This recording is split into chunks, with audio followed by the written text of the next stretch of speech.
je to kad ste stranci koji uče naš jezik, koji je, pretpostavljam, mnogo različit od onog kakav je vaš jezik u stvari. Ja osjećam da Srbi su me osvojili kao snajku, kao deo njihove porodice. Tako da ja sam deo ovog velike porodice i nikad ne možem osjećati šta. I moraš da izađeš napolje, da razgovaraš sa ljudima.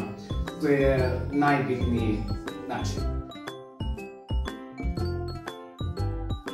Gledam Euroviziju svake godine, onda molitva je moja prva reč.